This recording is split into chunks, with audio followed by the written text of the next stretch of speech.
يا سيدنا ومولانا إنا توجهنا واستشفعنا وتوسلنا بك إلى الله وقدمناك بين يدي حاجاتنا يا وجيها عند الله اشفع لنا عند الله يا وجيها عند الله اشفع لنا عند الله يا وجيها عند الله اشفع لنا عند الله يا أبا الحسن يا علي بن موسى أيها الرضا يا ابن رسول الله يا حجة الله على خلقه يا سيدنا ومولانا إنا توجهنا واستشفعنا وتوسلنا بك إلى الله وقدمناك بين يدي حاجاتنا يا وجيها عند الله اشفع لنا عند الله يا وجيها عند الله اشفع لنا عند الله يا وجيها عند الله اشفع لنا عند الله يا أبا جعفر يا محمد بن علي أيها التقي الجواد يا ابن رسول الله يا حجة الله على خلقه يا سيدنا ومولانا إنا توجهنا واستشفعنا وتوسلنا بك إلى الله وقدمناك بين يدي حاجاتنا يا وجيها عند الله اشفع لنا عند الله يا وجيها عند الله اشفع لنا عند الله يا وجيها عند الله اشفع لنا عند الله يا أبا الحسن يا علي بن محمد أيها الهادي النقي يا ابن رسول الله يا حجة الله على خلقه يا سيدنا ومولانا إنا توجهنا واستشفعنا وتوسلنا بك إلى الله وقدمناك بين يدي حاجاتنا يا وجيها عند الله اشفع لنا عند الله يا وجيها عند الله اشفع لنا عند الله يا وجيها عند الله اشفع لنا عند الله يا أبا محمد يا حسن بن علي أيها الزكي العسكري يا ابن رسول الله يا حجة الله على خلقه يا سيدنا ومولانا إنا توجهنا واستشفعنا وتوسلنا بك إلى الله وقدمناك بين يدي حاجاتنا يا وجيها عند الله اشفع لنا عند الله يا وجيها عند الله اشفع لنا عند الله يا وجيها عند الله اشفع لنا عند الله يا وسي الحسن والخلف الحجة أيها القائم المنتظر المهدي يا ابن رسول الله يا حجة الله على خلقه يا سيدنا ومولانا إنا توجهنا واستشفعنا وتوسلنا بك إلى الله وقدمناك بين يدي حاجاتنا يا وجيها عند الله اشفع لنا عند الله يا وجيها عند الله اشفع لنا عند الله يا وجيها عند الله اشفع لنا عند الله. حاجات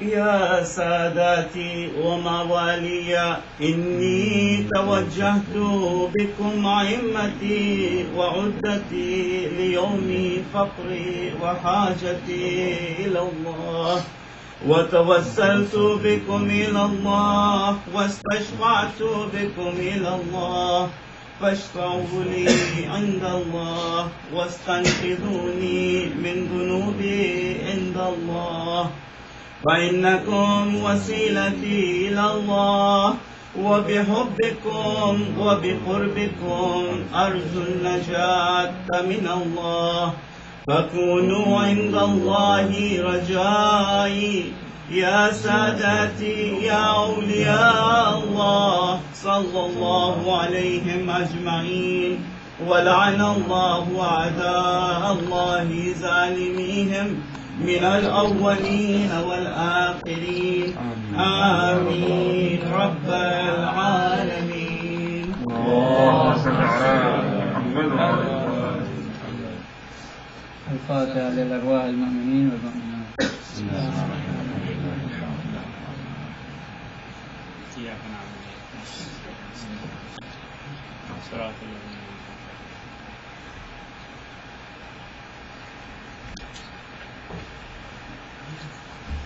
We said 5 times the Shafar Maris for those who require our assistance. Bismillahirrahmanirrahim. Amma yujibu al-mustarra iza da'a wa yakshifu as-sur. Amma yujibu al-mustarra iza da'a wa yakshifu as-sur. Amma yujibu al-mustarra iza da'a wa yakshifu as-sur. عما يجيب المضطر إذا دعاه ويكشف السوء عما يجيب المضطر إذا دعاه ويكشف السوء.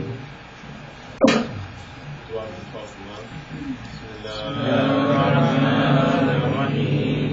اللهم كن لوليك المنتجب الحسن صلواتك عليه وعلى آبائه في هذه الساعة وفي كل ساعة وليا وحافظا وقائدا وناصرا ودليلا وعينا حتى تسكنه ربك طوعا وتمتعه فيها طويلا برحمتك يا أرحم الراحمين.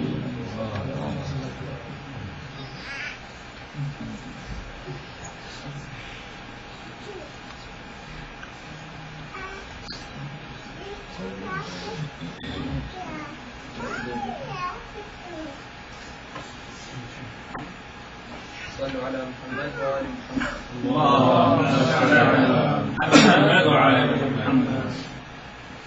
الفاتحة. بسم الله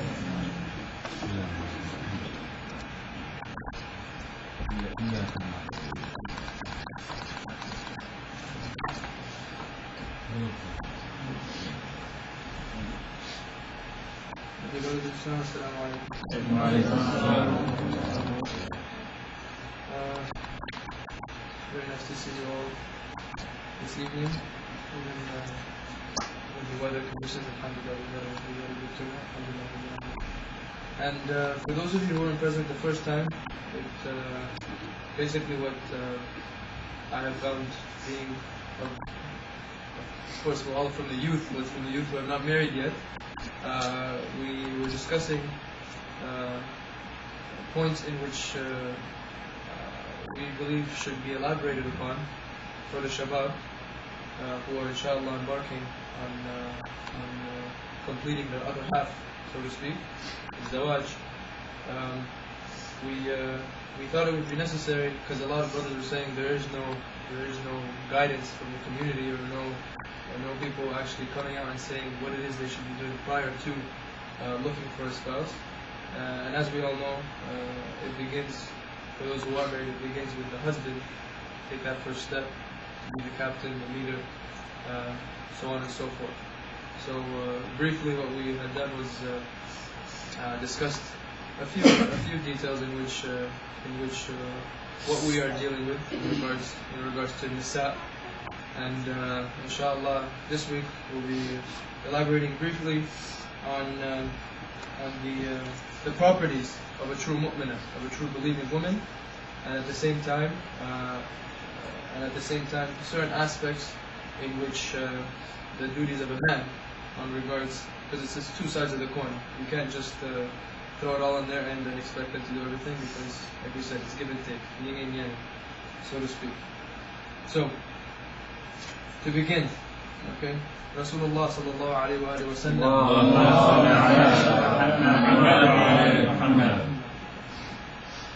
okay, sallallahu alayhi wa sallam has said, okay, it is not the right that any human being should prostrate to another human being, and if it were right for a human being to prostrate, I would have ordered woman to prostrate to her husband due to the greatness of his rights upon her.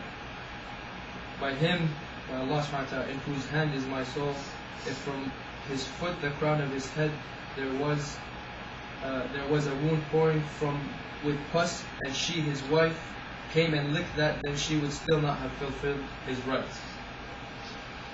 Now we have to sit and somewhat elaborate a little bit on this further of why Rasulullah sallallahu alaihi wasallam would come and say such a thing. Now we have to think. Are we saying that the woman is beneath the man? No, we are not. What we are saying is, when it comes to the roles which Allah subhanahu wa ta'ala has implemented and has shown us through the lives of the Ahlul Bayt alayhi salam, it is the importance of the balance which we have to strike between the life of a man and the life of a woman. Unfortunately, as you see in today's day and age, in today's society, what has happened is the reversal of the roles, and as we all know, the result of this is what? Ma'al-asaf, with true sadness, many people going through marriage turmoil, many people going through divorces. This society in itself, 66%, as we mentioned before, has ended up in divorce, and the number is climbing. You have relationships now that they, even in Canada, they accept common law. Common law, if you live with a person for a year, you're considered married and you're entitled to inheritance from that person. What is this? No religious marriage, no civil marriage, so on, so-called common law marriage. You're married, that's it. So basically they've belittled the essence and the purity of their marriage union. Now, going back to why Rasulullah sallallahu alaihi wasallam would say this about a woman, if we were allowed for a woman, for a human to prostrate to a human, he'd tell the wife to prostrate to her husband.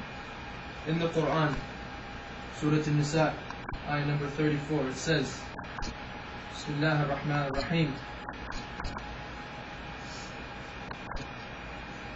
بسم الله الرحمن الرحيم الرجال قوامون على النساء بما فضل الله بعضهم على بعض وبما أنفقوا من أموالهم فالصالحات قانتات حافظات للغيب بما حفظ الله والتي تخافون نشوزهن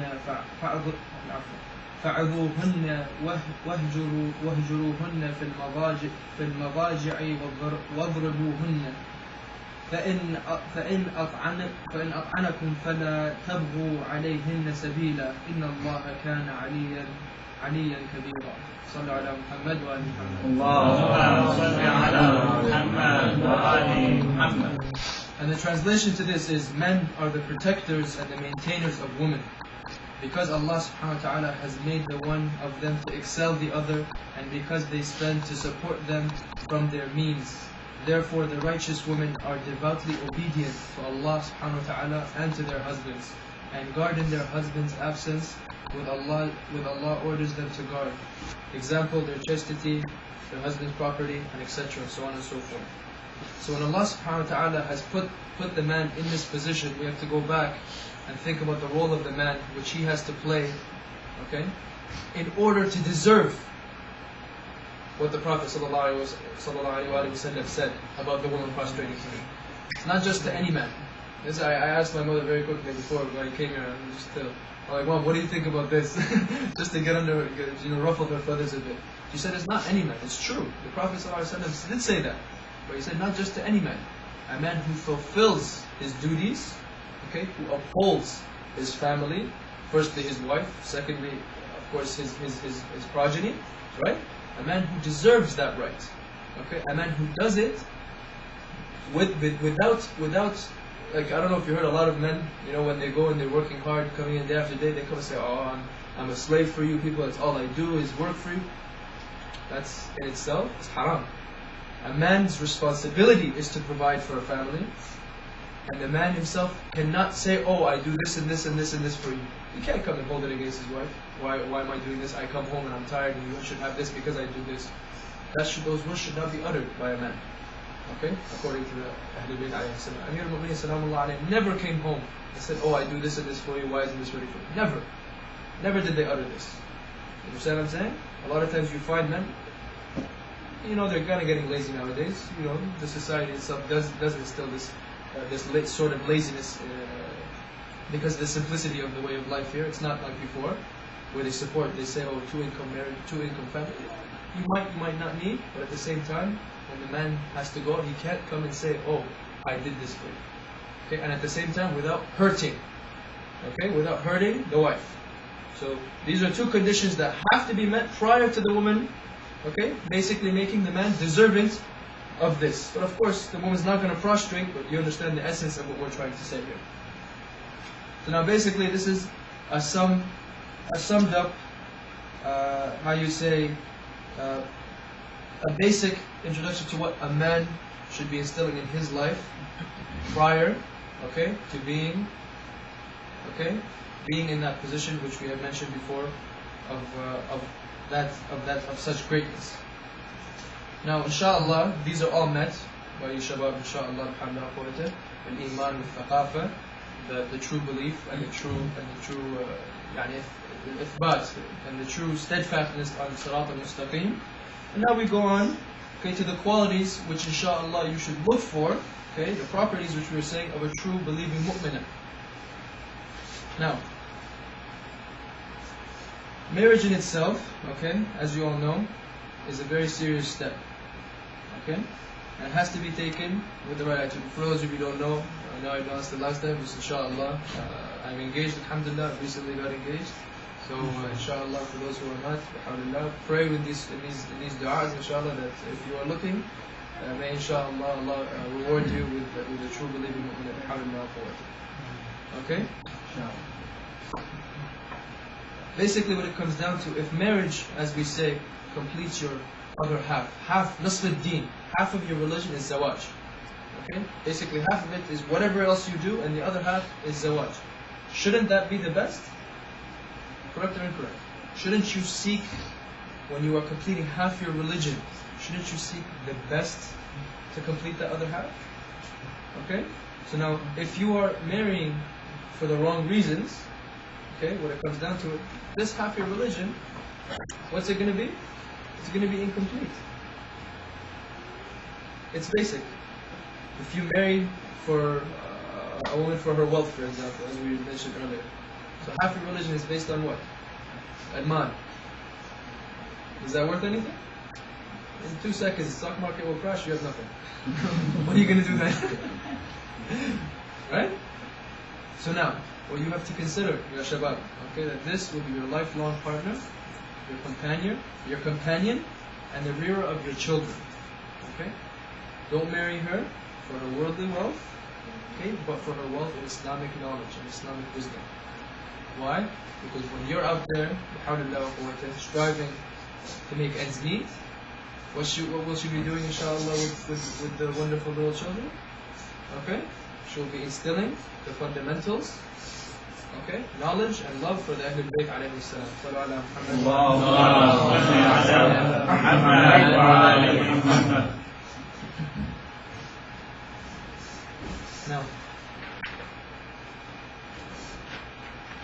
Now some qualities from Amir al-Mu'mineen sallallahu alayhi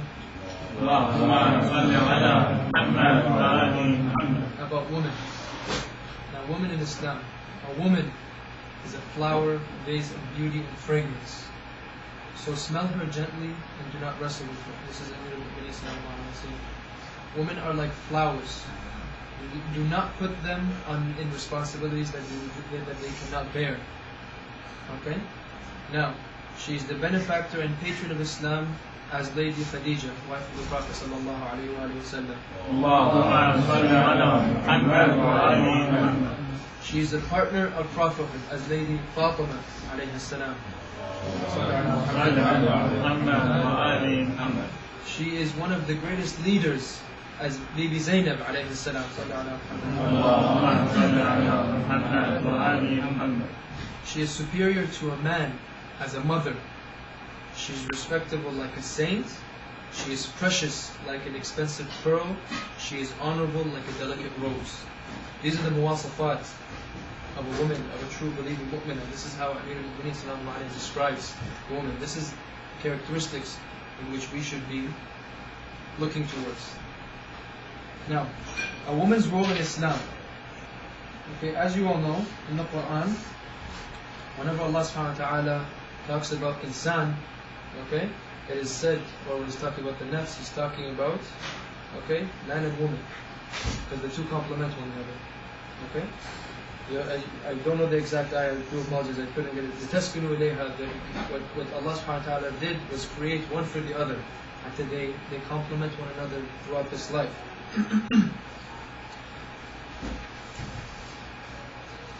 And now woman, when it comes down to it, okay, impure.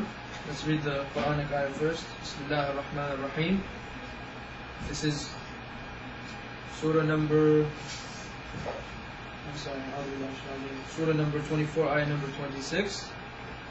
Surah An-Nur. Bismillah ar-Rahman ar-Rahim. الخبيثات للخبيثين والخبيثون للخبيثات والطيبات للطيبين والطيبون للطيبات أولئك مبرون مما يقولون لهم مغفرة ورزق كريم. صلوا على محمد وعلى محمد. Women impure are for men who are impure, and men impure for women impure, and women of purity are for men of purity, and men of purity are for women of purity. See how it goes hand in hand, back and forth? These are not affected by what people say. For them there is forgiveness and provision honorable. So we were talking about the complementary issue of the taskunu ilayha, back and forth. What we have to understand as true believing brethren, inshallah, is that when you instill an iman of taqafa in yourself, okay, the complementary side in itself, what you seek in your spouse will be of the purest kind. Because Allah subhanahu wa ta'ala says so. Women of purity are for men of purity. You can't have this mixing and matching. And when you do have the mixing and matching, that's when you'll have the splits and the divorces and such, which you see have occurred. Now, properties of the best woman. She is content. Such woman is the best woman who becomes happy and content when her husband puts a loving glance on her. And when he orders for her something, she obeys him immediately and never does anything against his will. This is Rasulullah sallallahu alayhi wa sallam. Now these sources, of course, we have both, okay, but these sources that I'm giving you, this list here is of our sources. Okay? She is a great cook and a good administrator. A woman who cooks neat, clean, and delicious food for her husband, Allah has provided great food for such a nice wife in paradise. In heaven she will be asked to drink and eat whatever she wishes, and as the reward, the pain and services which you perform for your husband. Rasulullah sallallahu alayhi wa sallam. It's a lot about cooking, by the way. The best woman among your women is the one who cooks delicious food, spends the money justly, and does not waste it. Such a woman are workers of Allah subhanahu wa ta'ala, and workers of Allah never get hopeless and regretful. Imam Ja'far as-Sadiq alayhi salam. She is priceless. A woman doesn't have any price, whether she is good or bad. A good and nice lady cannot be measured with money, gold, or silver, as she is far more expensive and precious than money or gold. Similarly, a woman with bad character and worse nature cannot be compared with sand, as sand is far more higher and good than her. Imam Ja'far as-Sadiq alayhi salam. صلوا على محمد اللهم صل على محمد وعلى آل محمد. Another property of a true believing mu'minah. She is loving, caring, and patient. Do not you want me to tell you about those ladies who will enter paradise? A woman who is loving and caring to her husband and gives birth to his children, and when he gets angry with her, she instantly says, my hand is in your hand, like she does not get dissatisfied until her husband becomes happy with her. And Rasulullah sallallahu alayhi wa sallam. She is obedient. Lucky and fortunate woman is one who respects her husband and does not give him any pain, hurt, or discomfort, and does not make him worried, and obeys him in all right aspects of life. Imam Ja'far as-Sadiq alayhi salam. Okay. She does the jihad.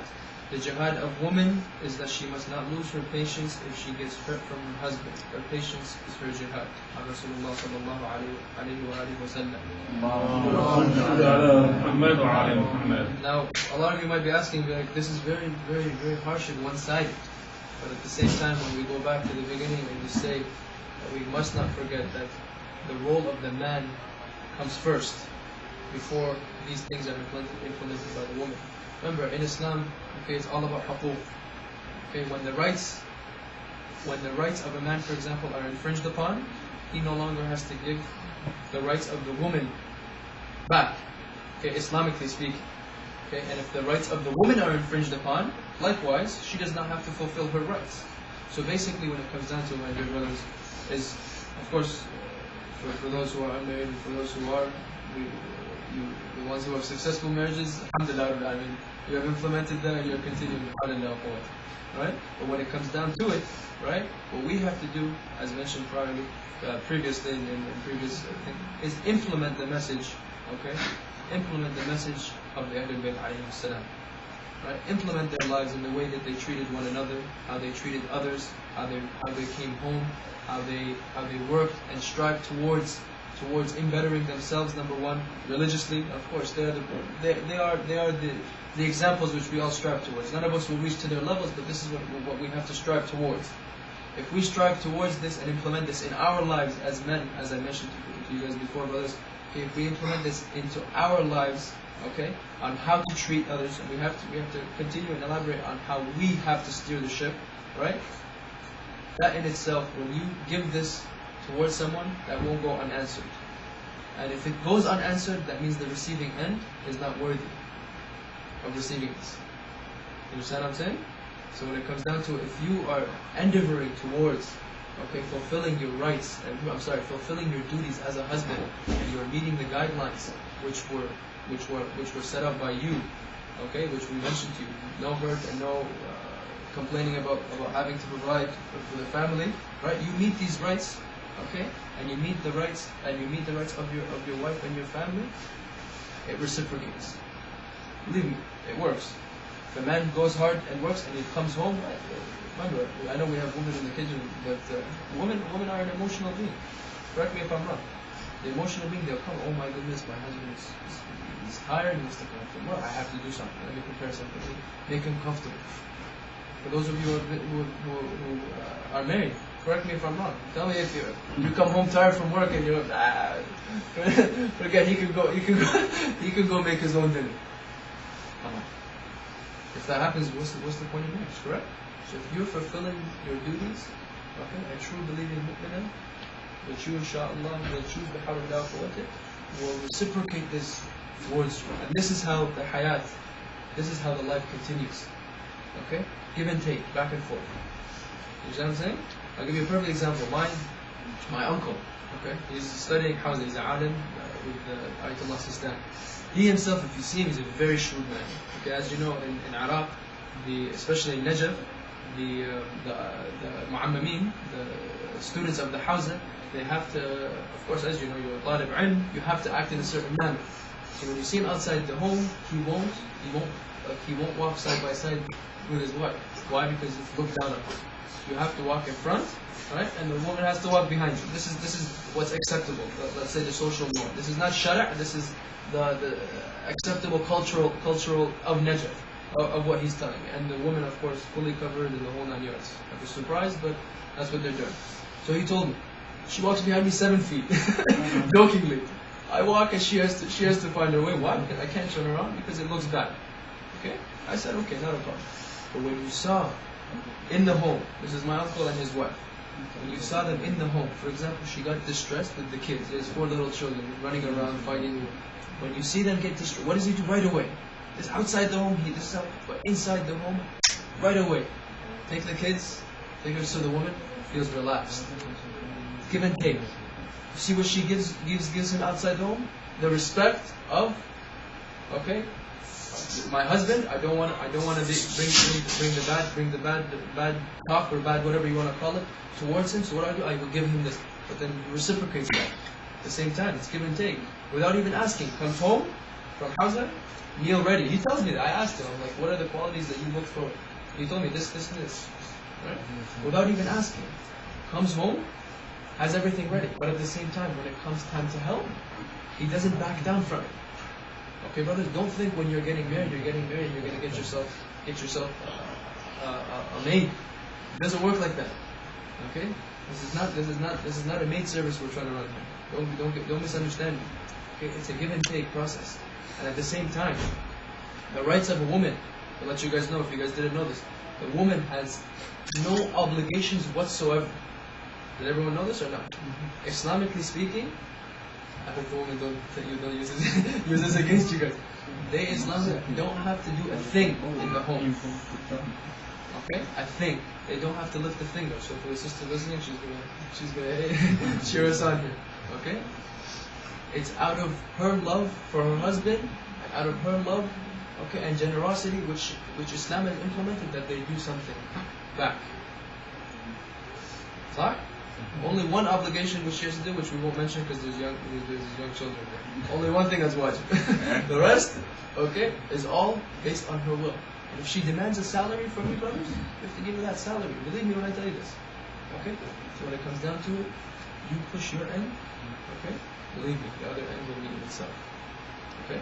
And you continue, inshaAllah, and the most important thing, as we all said, okay? The thaqafa wal iman.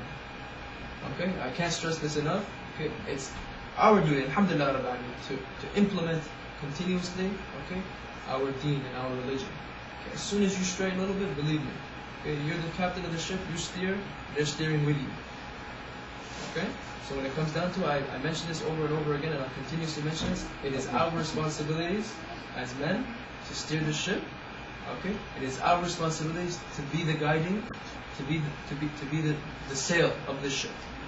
Okay, and to continue fi salat al-mustaqim, and inshaAllah bihawlillah wa quwwatih, everyone will be successful bihawlillah wa quwwatih in their future relationships, and for those who are married, inshaAllah, many years to come and many children to come also. Sallu ala Muhammad wa ala Muhammad. Allahumma salli ala Muhammad wa ali Muhammad. To keep it short and brief, and inshallah, bihawlillah, next time, I'd like to elaborate on, as you know, in Islam there are four very highly looked upon women in Islam, who, as you know, the woman should be taking examples of.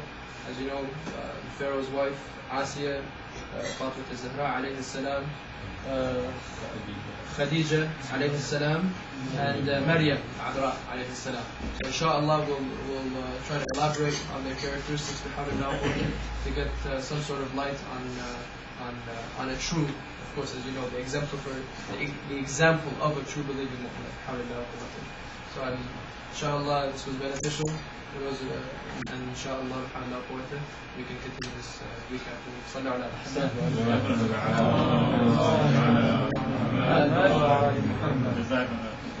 Any questions, inshallah, that I cannot answer?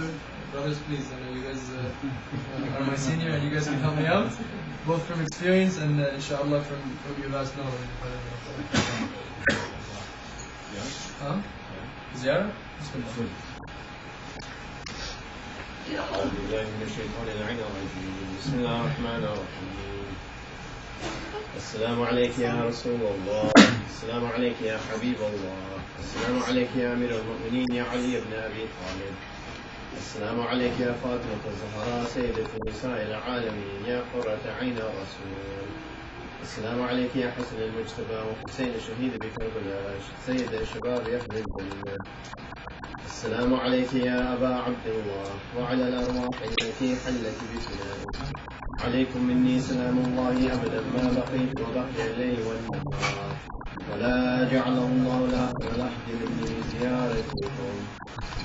السلام على الحسين وعلى علي بن الحسين وعلى أولاد الحسين وعلى أصحاب الحسين، خصوصا سيدي ومولاي يا أبا الفضل العباس بن أمير المؤمنين وقاسم بن الحسن ومسلم بن عقيل وحاني بن عروة وحبيب بن مزاهر وقار الشهيد الرياحي. السلام عليك يا أختك زينب أم كلثوم وبنتك رقية جميعا ورحمة الله وبركاته. السلام عليك يا أئمة المؤمنين يا علي بن الحسين ومحمد بن علي وجعفر بن محمد وموسى بن جعفر. السلام عليك يا غريب الغرباء السلطان أبا الحسن مولانا علي بن موسى الرضا، كن شفيعنا وشفيع والدينا في يوم الجزاء ورحمة الله وبركاته. السلام عليك يا محمد بن علي وعلي بن محمد والحسن بن علي والخلف الهادي المهدي. السلام عليك يا صاحب الأسر والزمان، الأمان الأمان الأمان من فتنة الزمان. السلام عليك يا شريك القرآن، السلام عليك يا كعبة الإيمان. السلام عليك يا إمامنا وإمام الإنس والجان، أجل الله تعالى فرجك وسهل الله تعالى مخرجك وظهورك. السلام عليك يا أهل بيت النبوة جميعا ورحمة الله وبركاته. اللهم صل على محمد وآل محمد.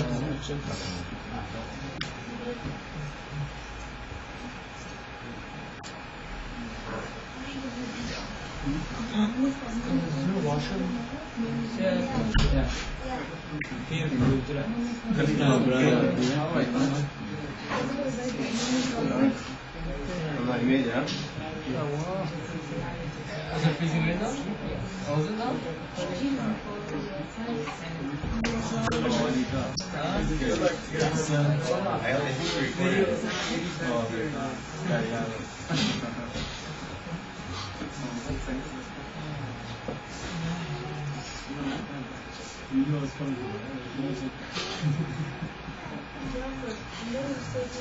Devil's advocate. He's got a question. You at least almost picking up the technology. It's very obvious.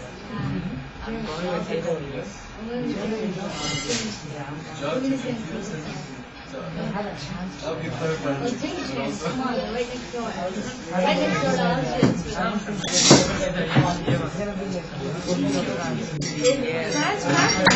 Italy's strong. Italy's strong. We're not France. I know, France is arrogant. They're strong. If Greece could win, I don't know if James won. in German word to have it. But if you guys are underestimating like Croatia and Poland, Greece could win. Greece could win.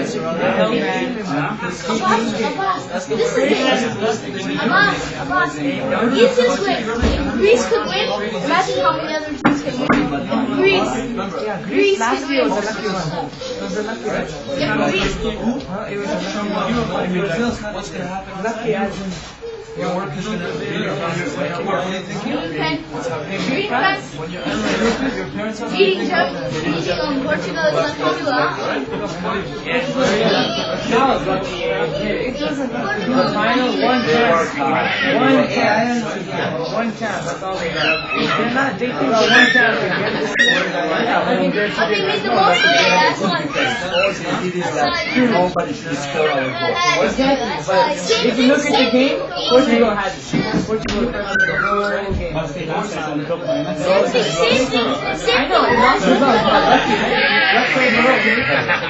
I don't. I remember they got one I'll chance. tell you what. I don't believe San Martin is like in San Martin is 1 game, 2 games, 3 games, 4 games. Yeah, that no.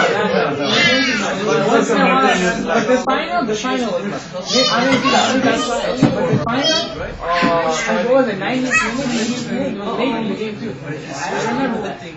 Not that I support them, but you know what? Yeah, but they deserve it. They beat the soccer in the end. Look at score.